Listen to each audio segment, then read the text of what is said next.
paz de Jesus, Bíblia todo dia. Desafio de ler a Bíblia em um ano. Em nome do Pai, do Filho e do Espírito Santo. Amém. Oração inicial. Abre, Senhor, a minha mente para que eu compreenda, minha boca para que eu proclame e meu coração para que eu acolha. Amém.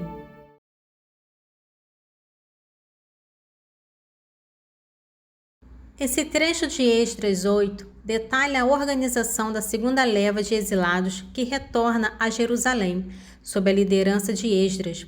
Ele destaca a preocupação de Esdras com a pureza e a provisão para o serviço do templo, a confiança em Deus através do jejum e da oração, e a proteção divina durante a perigosa jornada.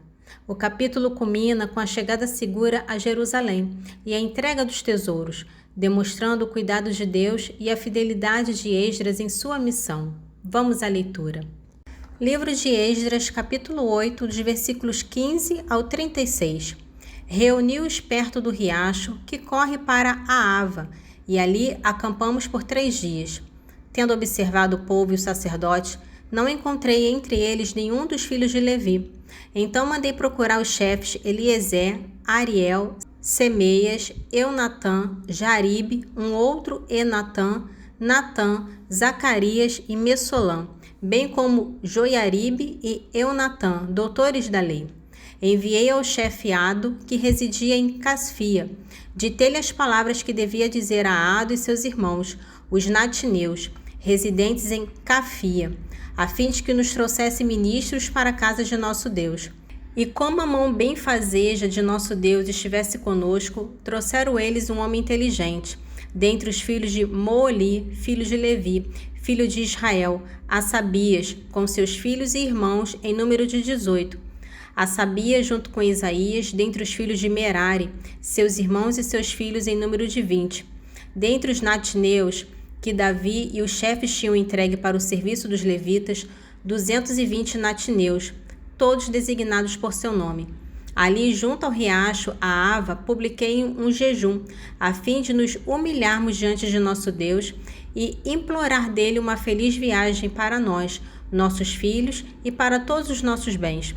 Tive vergonha com efeito de pedir ao rei uma escolta e cavaleiros para nos proteger contra os inimigos durante o trajeto, porque havíamos dito ao rei: a mão de nosso Deus protege com sua bondade todos que o procuram, mas sua força e sua cólera se fazem sentir em todos aqueles que o abandonam. Por isso jejuamos e invocamos o nosso Deus, e ele nos ouviu. Escolhi 12 chefes dos sacerdotes, Serebias e Assabias, e mais 10 de seus irmãos. Diante deles pesei a prata, o ouro e os utensílios, dados em oferenda para a casa de nosso Deus, pelo rei, seus conselheiros e seus príncipes, bem como pelos israelitas que ali se encontravam. Entreguei-lhes o peso de 650 talentos de prata, utensílios de prata do peso de 100 talentos de ouro, 20 taças de ouro valendo 1000 dáricos e 2 vasos de um bronze muito claro e brilhante, tão belo como ouro. E disse-lhes: vós sois santos diante do Senhor. Estes utensílios são consagrados, esta prata e este ouro são uma oferta espontânea feita ao Senhor, o Deus de vossos pais. Guardai-os com cuidado até o momento em que vós os pesareis diante dos chefes dos sacerdotes e levitas e diante dos chefes da família de Israel em Jerusalém, nas salas da casa do Senhor. Os sacerdotes e levitas receberam, pois, o ouro, a prata e os utensílios assim pesados, para levá-los a Jerusalém, a casa de nosso Deus. Partimos do riacho de Ava no dia 12 do 1º mês, a fim de irmos para Jerusalém. A mão de nosso Deus nos protegia e nos salvava das mãos dos inimigos e de suas emboscadas durante o trajeto. Chegados a Jerusalém, repousamos durante 3 dias. Ao 4º dia, a prata, o ouro e os utensílios foram pesados na casa de nosso Deus e entregues a Meremote, filho de Urias, o sacerdote. Ele tinha consigo Eleazar, filho de Finéias, e com ele os levitas, Josabade, filho de Josué, e Noadaias, filho de Benuí. Tudo foi contado e pesado, e ao mesmo tempo o peso total foi consignado por escrito. Os exilados que voltavam do exílio, homens nascidos no cativeiro, ofereceram em holocausto ao Deus de Israel 12 touros por todo Israel, 96 carneiros, 77 cordeiros e 12 bodes pelos pecados, tudo em holocausto ao Senhor. Entregaram o decreto do rei aos sátrapas do rei e aos governadores de além do rio. Estes deram seu apoio ao povo e à casa de Deus. Em Esdras, capítulo 9, marca uma transição dramática no livro, do sucesso da viagem e da entrega dos tesouros para um problema profundo e angustiante, a infidelidade do povo de Israel através dos casamentos mistos. Esdras, ao tomar conhecimento dessa transgressão generalizada, reage com profunda dor e vergonha e oferece uma oração de confissão e intercessão que expressa a gravidade do pecado e a misericórdia de Deus. Este capítulo é crucial para entender a paixão de Esdras pela pureza do povo de Deus e pela obediência à lei. Esdras, capítulo 9. Após todos esses acontecimentos, os chefes aproximaram-se de mim e disseram-me: o povo de Israel, os sacerdotes e os levitas, não se conservaram afastados dos habitantes desta terra. Imitaram as abominações dos cananeus, dos heteus, dos ferezeus, dos jebuseus, dos amonitas, dos moabitas, dos egípcios e dos amorreus. Tomaram entre as filhas deles mulheres para si e para seus filhos. Assim, a raça santa misturou-se com a dos habitantes dessas terras. Os chefes e os magistrados foram os primeiros a dar a mão a essa transgressão. Ouvindo essas palavras, rasguei minha túnica e a capa, arranquei os cabelos da cabeça e da barba e me sentei consternado. Ao redor de mim reuniram-se todos aqueles que temiam a palavra do Deus de Israel, por causa da transgressão dos filhos do cativeiro. Quanto a mim, fiquei sentado e angustiado até o sacrifício da tarde. Na hora da oblação da tarde, levantei-me de minha aflição com minhas vestes e meu manto rasgados. Então, caindo de joelhos, estendi as mãos ao Senhor meu Deus e disse: meu Deus, estou coberto de vergonha e de confusão para levantar minha face para vós, meu Deus, porque as nossas iniquidades acumularam-se sobre nossas cabeças e nosso pecado chegou até o céu. Desde o tempo de nossos pais até o dia de hoje, temos sido gravemente culpados por causa de nossas iniquidades. Fomos escravizados, nós, nossos reis e nossos filhos. Fomos entregues à mercê dos reis e de outras terras, à espada, ao cativeiro, à pilhagem e à vergonha que nos cobre ainda hoje.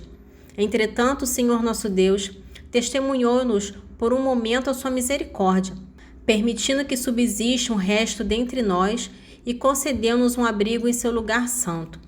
Nosso Deus quis assim fazer brilhar aos nossos olhos a sua luz e nos dar um pouco de vida no meio de nossa servidão.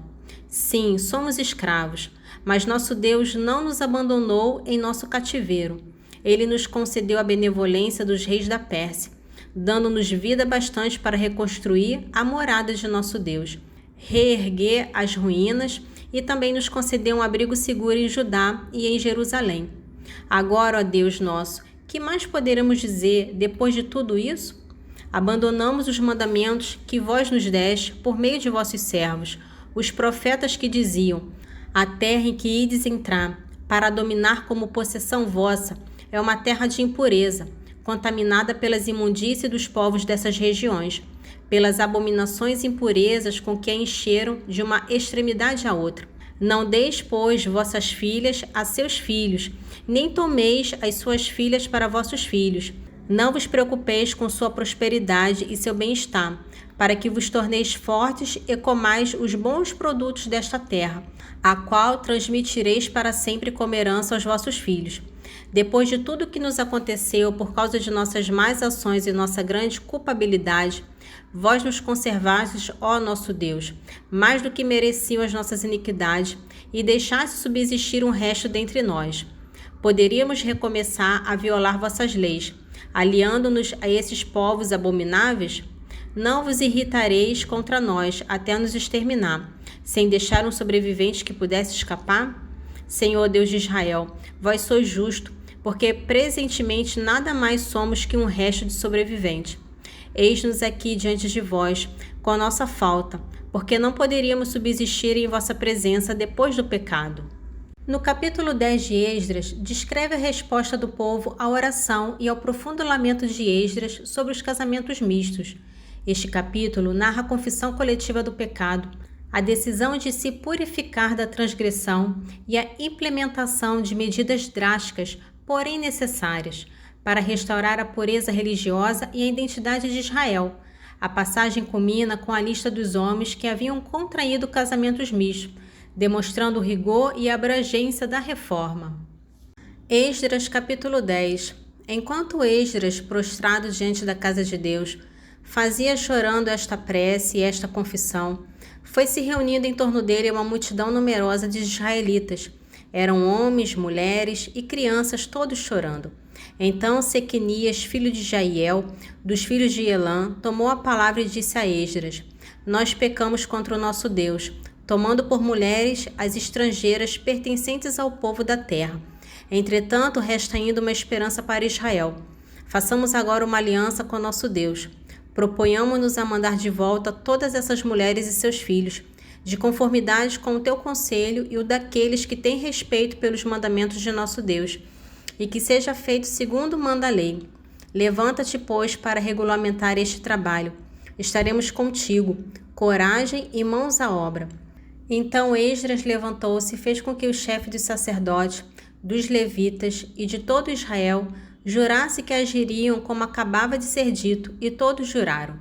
Depois, deixando a casa de Deus, foi ao quarto de Joanã, filho de Eliacibe. Tendo entrado ali, permaneceu sem comer nem beber, porque chorava o pecado dos filhos do cativeiro. Publicou-se então em Judá e em Jerusalém que todos os filhos do cativeiro viessem reunir-se em Jerusalém. Quem não comparecesse dentro de 3 dias, conforme as ordens dos anciões e dos chefes, veria confiscados seus bens e seria excluído da assembleia dos filhos do cativeiro. Todos os homens de Judá e de Benjamim reuniram-se em Jerusalém nos 3 dias. Era o 20º dia do 9º mês. Todo o povo que se encontrava na praça do templo de Deus tremia, não só pela gravidade da circunstância, mas também porque estava chovendo. Esdras, o sacerdote, levantou-se e disse-lhes: Vós pecastes tomando mulheres estrangeiras, agravando assim a culpa de Israel. Agora compenetrai-vos de vossa falta diante do Senhor, o Deus de nossos pais, e fazei a sua vontade. Separai-vos dos povos desta terra e das mulheres estrangeiras. Toda a assembleia respondeu em alta voz: Sim, devemos proceder como disseste. Mas o povo é numeroso, é a estação das chuvas, e não é, pois, possível ficar-se ao ar livre. Além disso, não é trabalho de 1 ou 2 dias, porque cometemos uma grande transgressão nesse assunto. Que nossos chefes fiquem aqui para representar a assembleia inteira, e todos aqueles que em nossas cidades receberem em suas casas uma ou mais mulheres estrangeiras se apresentem nas datas fixadas, com os anciões de cada cidade e os seus juízes, até que consigamos apartar de nós o fogo da coleira de nosso Deus por causa dessa questão. Só Jonatas, filho de Assael, e Jaasias, filho de Ticuia, se apresentaram para contradizer essa ordem, apoiados por Messolã e Sebatai, o levita. Os filhos do cativeiro, porém, conformaram-se. Esdras, o sacerdote, e alguns homens, chefes de família, segundo suas casas, todos designados por seus nomes, puseram-se de parte e, sentando-se, começaram a examinar a questão do 1º dia do 10º mês. No 1º dia do 1º mês, resolveram a questão dos homens que tinham desposado mulheres estrangeiras. Entre os filhos de sacerdotes encontravam-se alguns que haviam desposado mulheres estrangeiras, a saber, filho de Josué, filho de Josedeque e de seus irmãos, entre os quais Maacias, Eliezer, Jaribe e Godolias. Estes se comprometeram a repudiar suas mulheres e ofereceram um carneiro pela expiação de sua falta. Dos filhos de Emer, Anani e Zabadias. Dos filhos de Arim, Maacias, Elias, Semeias, Jaiel e Osias. Dos filhos de Fassu, Elionai, Maacias, Ismael, Natanael, Josabede e Elassa. Entre os levitas, Josabade, Semei, Selaia, chamado também Selita, Petaias, Judá e Eliezer. Entre os cantores, Eliacibe. Entre os porteiros, Selum, Telém e Uri. Entre os israelitas, dos filhos de Faros, Remeias, Gesias, Melquias, Miamim, Eleazar, Melquias e Banaias. Dos filhos de Elã, Matanias, Zacarias, Jaiel, Abdi, Jarmute e Elias. Dos filhos de Zetua, Elionai, Eliacibe, Matanias, Jarmute, Zabade e Aziza. Dos filhos de Bebai, Joanã, Ananias, Zabai, Atlai. Dos filhos de Begai, Messolã, Meluque, Adaías, Jazub, Saal e Jerimote. Dos filhos de Faate Moabe, Edneias, Calau, Banaias, Maacias, Matanias, Beceleel, Benuí e Manassés. Dos filhos de Arim, Eliezer, Gessias, Melquias, Semeias, Simeão, Benjamim, Meluque, Semerias. Dos filhos de Assum, Natanai, Matatias, Zabade, Elifalete, Germai, Manassés, Semei. Dos filhos de Bani, Maadai, Arã, Joel, Banaias, Badaias e Quelias, Vanias, Meremote, Eliacibe, Matanias, Matanai, Jace. Dos filhos de Benui, Semei, Selemias, Natã e Adaias. Dos filhos de Zacai, Sisai, Sarai, Azareel, Selemias, Semerias, Selo, Amarias e José. Dos filhos de Nebo, Jeiel, Matatias, Zabade, Zabina, Gedo, Joel e Banaias. Todos esses homens que haviam desposado mulheres estrangeiras, despediram-nas com seus filhos. Nesse trecho de Atos, narra a chegada de Paulo a Jerusalém e os eventos que rapidamente escalam para sua prisão e quase linchamento. Seguindo o conselho de Tiago e dos presbíteros para demonstrar seu respeito à lei judaica, Paulo participa de um rito de purificação no templo. Contudo, essa ação desencadeia uma violenta reação da multidão judaica, que o acusa falsamente de profanar o templo, culminando em um tumulto que quase tira sua vida, sendo resgatado pelos soldados romanos. Atos dos Apóstolos, capítulo 21, dos versículos 18 ao 36. No dia seguinte, Paulo dirigiu-se conosco à casa de Tiago, onde todos os anciões se reuniram. Tendo-os saudado, contou-lhes uma por uma todas as coisas que Deus fizera entre os pagãos por seu ministério. Ouvindo isso, glorificaram a Deus e disseram a Paulo: Bem vês, irmãos, quantos milhares de judeus abraçaram a fé sem abandonar seu zelo pela lei. Eles têm ouvido dizer de ti que ensinais os judeus, que vivem entre os gentios, a deixarem Moisés, dizendo que não deve circuncidar os seus filhos, nem observar os costumes mosaicos. Que se há de fazer? Sem dúvida saberão de tua chegada. Faze, pois, o que te vamos dizer. Temos aqui 4 homens que têm um voto. Toma-os contigo. Faze com eles os ritos da purificação e paga por eles a oferta obrigatória, para que rapem a cabeça. Então todos saberão que é falso quanto de ti ouviram, mas que também tu guardas a lei. Mas a respeito dos que creram dentre os gentios, já escrevemos, ordenando que se abstenham do que for sacrificado aos ídolos, do sangue, da carne sufocada e da fornicação. Então Paulo acompanhou aqueles homens no dia seguinte e, purificando-se com eles, entrou no templo e fez aí uma declaração do termo do voto, fim do qual se devia oferecer um sacrifício a favor de cada um deles. Ao fim dos 7 dias, os judeus vindos da Ásia viram Paulo no templo e amotinaram todo o povo, lançando-lhe as mãos. Gritavam: Ó judeus, valei-nos! Este é o homem que por toda parte prega a todos contra o povo, a lei e o templo. Além disso, introduziu até os gregos no templo e profanou o lugar santo. É que tinham visto Trófimo, de Éfeso, com ele na cidade, e pensavam que Paulo tivesse introduzido no templo. Alvoroçou-se toda a cidade com grande ajuntamento de povo. Agarraram Paulo e arrastaram-no para fora do templo, cujas portas se fecharam imediatamente. Como quisessem matá-lo, o tribuno da coorte foi avisado de que toda Jerusalém estava amotinada. Ele tomou logo soldados e oficiais e correu aos manifestantes. Estes o avistaram ao tribuno e os soldados cessaram de espancar Paulo. Aproximando-se então o tribuno, prendeu e mandou acorrentá-lo com 2 cadeias. Perguntou então quem era e o que havia feito. Na multidão todos gritavam de tal modo que, não podendo apurar a verdade por causa do tumulto, mandou que fosse recolhido à cidadela. Quando Paulo chegou às escadas, foi carregado pelos soldados por causa do furor da multidão. O povo seguia em massa dizendo aos gritos: "À morte!" Nesse trecho do Salmo 72, expressa uma profunda crise de fé do salmista. Ele começa afirmando a bondade de Deus para com os justos, mas rapidamente revela sua própria dificuldade em conciliar essa verdade com a aparente prosperidade e impunidade dos ímpios. A descrição detalhada da vida sem preocupações dos maus e de sua arrogância leva o salmista a questionar a justiça divina, um dilema comum que muitos fiéis enfrentam ao observar as injustiças do mundo. Salmo 72, dos versículos 1 ao 12. Como Deus é bom para os corações retos, e o Senhor para com aqueles que têm o coração puro. Contudo, meus pés iam resvalar, por pouco não escorreguei, porque me indignava contra os ímpios, vendo o bem-estar dos maus. Não existe sofrimento para eles, seus corpos são robustos e sadios. Do sofrimento dos mortais não participam, não são atormentados como os outros homens. Eles se adornam com um colar de orgulho e se cobrem com um manto de arrogância. Da gordura que os incha sai a iniquidade e transborda a temeridade.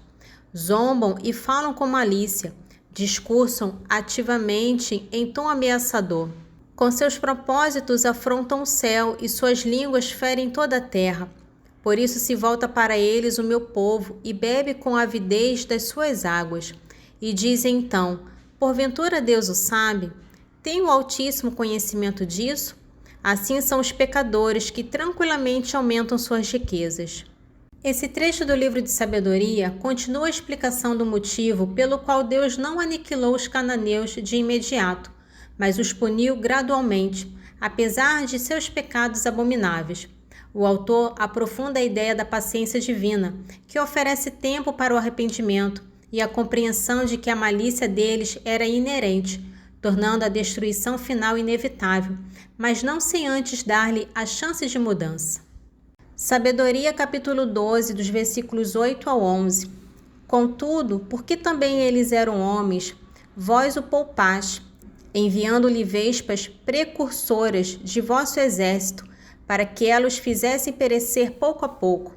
Não é que vos fosse impossível esmagar os maus por meio dos justos, num combate, ou exterminar todos juntos por animais ferozes, ou por uma palavra categórica, mas castigando-os pouco a pouco, dáveis tempo para o arrependimento, não ignorando que sua raça era maldita, ingênita, a sua perversidade, e que jamais seus pensamentos se mudariam, porque sua estirpe era má desde a origem. Não era por temor do que quer que fosse que vos mostráveis indulgente para com eles em seus pecados. Oração final. Senhor, te louvo e agradeço, porque deixastes tua palavra viva no meio de nós. Que as tuas palavras fiquem guardadas em meu coração e que eu seja testemunha viva do vosso Evangelho. Amém. Em nome do Pai, do Filho e do Espírito Santo. Amém.